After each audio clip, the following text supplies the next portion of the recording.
Votre invité aujourd'hui, Béatrice Rulle, Michel Juvet, associé de la Banque Bordier. Bonjour Michel Juvet. Bonjour. Merci d'être sur Radio Lac pour parler donc de ce coronavirus et de sa version financière, si je puis dire, avec donc ce crash qui s'est produit sur les places boursières lundi, des baisses extrêmement importantes. Certaines places financières ont perdu en un jour ce qu'elles avaient réussi à engranger sur une année. Comment est-ce qu'on peut expliquer cette peur panique du coronavirus pour les marchés financiers ? Écoutez, je crois qu'on a un mélange de 3 crises simultanées. On a une crise sanitaire, coronavirus. On a maintenant une crise conjoncturelle puisqu'on observe un arrêt d'activité dans certains pays.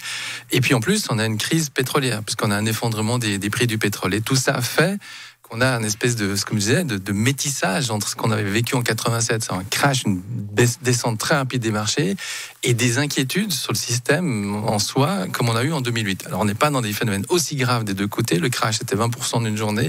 2008, on a perdu 60% sur les actions. Donc on n'est pas du tout dans cette catégorie-là, mais c'est un mélange de ces deux attitudes qui fait stresser tout le monde. Et on n'arrive pas à anticiper la fin de cette crise, même si on pense que, si les médecins pensent, si les courbes montrent que probablement dans un mois, on devrait avoir un tassement de ce nombre de progression de cas de gens infectés. Est-ce qu'il faut craindre une crise économique comparable à celle qu'on a connue en 2008 ? Alors pour le moment pas, parce qu'on pense que cette crise sanitaire va être courte, et plus la crise est courte en termes sanitaires, moins il y aura d'impact évidemment sur l'économie, mais on va avoir une quasi-récession certainement, ou une activité à zéro, premier trimestre, deuxième trimestre probablement, en Europe, en Asie et aux États-Unis. Donc c'est comme un élément économique qui est fort, et il faut des mesures, il faut des réponses rapides des autorités maintenant, si on ne veut pas tomber dans une crise, disons, plus grave, et une crise de crédit.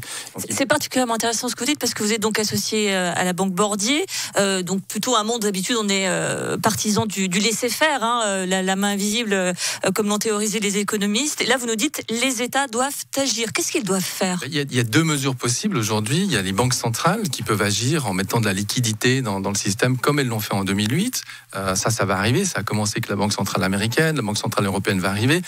La Banque nationale suisse, on sait, les taux d'intérêt sont déjà très très bas. Elle ne peut pas faire grand-chose, mais elle peut aussi prêter de l'argent s'il le faut.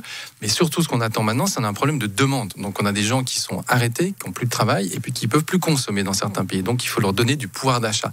Donc il y a beaucoup de mesures. On va trouver certainement de nouveau des mesures incroyables auxquelles on n'avait jamais pensé, qui va être sous une forme de distribution de cash pour permettre aux gens de consommer. Alors aux États-Unis, hier, Trump a évoqué ça en disant on va arrêter de taxer, de prendre les cotisations sociales sur les salaires, ou on va peut-être faire des remboursements d'impôts. Donc c'est exactement dans ce sens-là qu'on va travailler. C'est quand même spectaculaire qu'une société comme la société américaine, qui n'est pas quand même celle qui est la plus protectionniste de ce côté-là, soit prête à envisager des mesures très fortes pour sa population en termes de pouvoir d'achat. Oui, Trump, il est dans une situation où il ne peut pas rater cet événement, autrement il ne sera pas réélu. Donc il va mettre tous les moyens possibles, quitte à renier toutes les théories qu'il avait peut-être tenues auparavant, ce qui est son habitude d'ailleurs, mais il doit mettre le paquet dans tous les sens pour être réélu.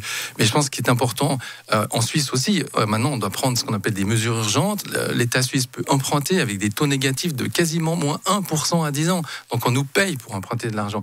Il faut saisir cette occasion, il faut emprunter, et il faut le dépenser, et en même temps essayer de manière intelligente lier ça avec le problème du réchauffement climatique. Il ne faut pas de nouveau. Le problème, c'est qu'en Chine, ils vont prendre des mesures de relance, et qu'est-ce qu'ils vont faire ? Ils vont aller stimuler le charbon, ils vont aller stimuler des grosses industries qui polluent, et on va repartir évidemment dans un problème précédent. Si je vous suis bien, en fait, cette crise que l'on est en train de vivre peut être la possibilité de changer notre système, nos investissements. Vous évoquez le fait qu'on a l'habitude de dépenser dans des entreprises plus polluantes. Est-ce que c'est le virage énergétique pourrait être finalement le secteur qui bénéficie, si je puis dire, de cette crise ? Alors, on peut espérer ça. C'est sûr que si on a de l'intelligence qui circule, on devrait avoir ce genre de comportement. Mais dans l'urgence, l'intelligence a tendance à disparaître, et puis on prend des mesures rapides qu'on connaît et qui sont efficaces, et puis on fait des choses normales.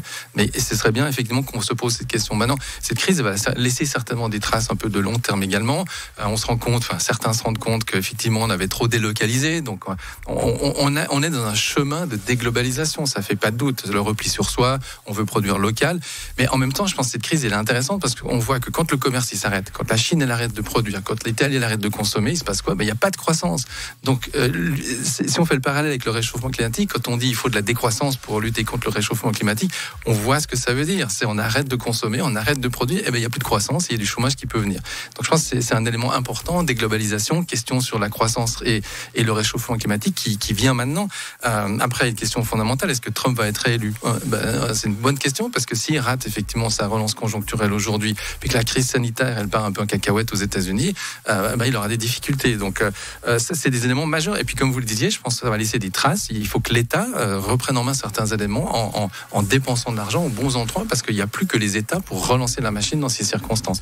Alors, la difficulté, c'est que c'est du court terme. On connaît quand même, on va dire, la prudence suisse qui met quand même un certain temps à prendre des mesures parfois d'urgence. Est-ce qu'on peut véritablement espérer que le Parlement va se saisir très très très rapidement de la question et prendre des mesures très très rapides? Ça semble un petit peu, c'est pas vraiment dans notre ADN pour dire les choses. Non, mais même en Europe, on le voit souvent. C'est normal. Les responsables politiques, ils agissent quand ils sont au bord du précipice.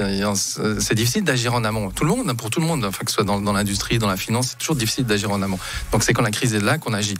Et dans le système politique, ça prend toujours un peu plus de temps. Je pense qu'effectivement, il y a beaucoup de gens qui réfléchissent à ça, mais il faut le faire. Maintenant, il faut y aller, il ne faut pas attendre. Terrible dernière question et très rapidement. Si rien n'est fait par les États, est-ce qu'il faut craindre le pire?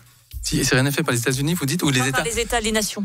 Oui, enfin, c'est-à-dire la crise peut se perpétuer et se développer. Mais le seul espoir à ce moment-là, ce sera que la crise sanitaire s'arrête toute seule, ce qui est possible également, puisqu'on a vu que des fois, les crises sanitaires s'arrêtent toutes seules, comme ça. On terminera par cette note d'espoir. Merci beaucoup, Michel Juvet, associé de la Banque Bordier. Merci d'avoir accepté l'invitation de Radio Lac. Merci à vous.